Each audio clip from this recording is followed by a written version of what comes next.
Today on Veterans Stand Up, I'm talking with Alfredo Torres, and we're going to talk about the issues that veterans are engaging him on. Now, I would describe Alfredo as a veteran advocate, but he talks about himself much more as a luminary.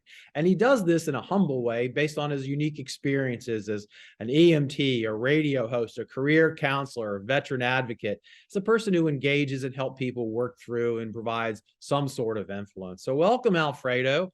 And I guess the real question I have for you is, what are veterans talking to you about? Well, good morning, Paul, and thank you. Thank you for having me. What I tend to get reached out for by veterans a lot is a couple things. The first one is mental health.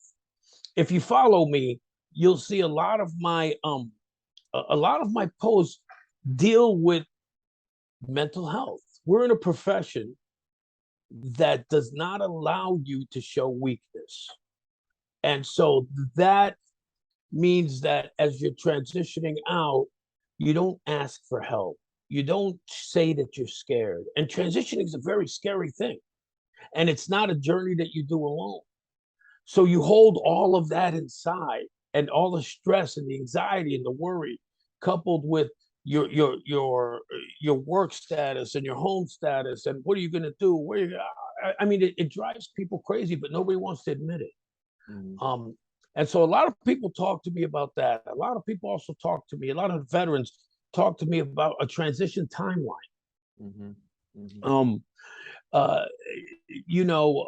Back when you and I were in and we got out, it was you didn't start thinking about transitioning until about 3 months out, 6 months out, and now people are talking about transitioning 2 years out, 3 years out. And so a lot of them kind of feel silly because they think they've got 3 years or 2 years, but it's not silly. That's when you should start looking at transition. Sure. Well, what about in terms of mental health? What kind of advice do you give to folks? Do you direct them to resources? What do you do? Well, I direct them to resources.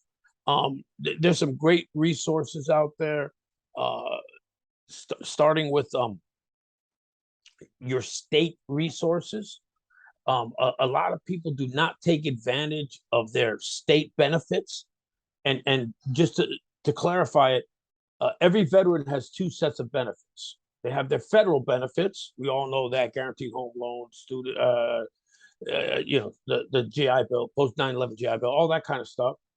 And then they have state benefits, and the state benefits vary from state to state. Mm-hmm. Every state has a veteran mental health department or division. That is the first place I would go, because that would let you know all of the local mental health places that you can go to. Okay, now you mentioned transition. So, you've seen folks go through it. What are a couple of things the folks do who are doing transition well do? Sounds like begin early. Mm-hmm. Begin early, be humble, mm-hmm. Which is an important one, because a lot of people get stuck on their rank or get stuck on their position, and it all goes away when you get out. Mm-hmm. Put your transition as a priority, mm-hmm. which is a hard thing for a lot of us, because we all want to work until the last day. The problem is when you get out, you're out. Mm-hmm. That there'll be somebody to replace you, but if you haven't prepared for that transition, you're lost. You're lost. And like I tell people, I've been out of Navy 17 years. Navy has never called me to see how I'm doing. So trust me, the Navy or the Army or Marines or Space Force or Air Force, whatever, they're not going to call you when you get out.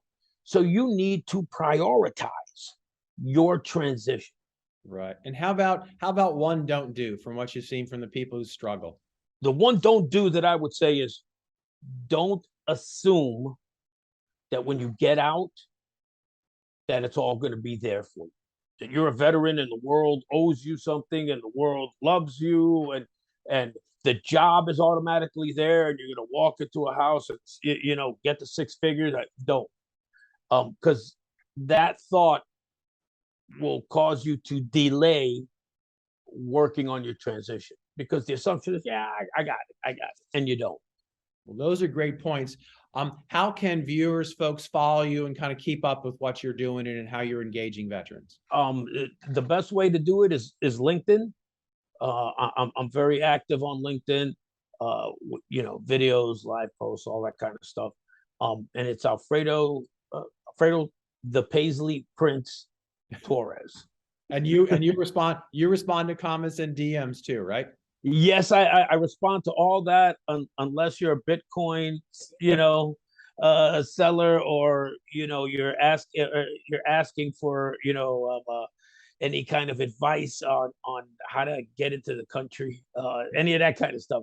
But other than that, yes, I do. Hey, thank you so much, Alfredo. All right, thank you, Paul. You have a great day.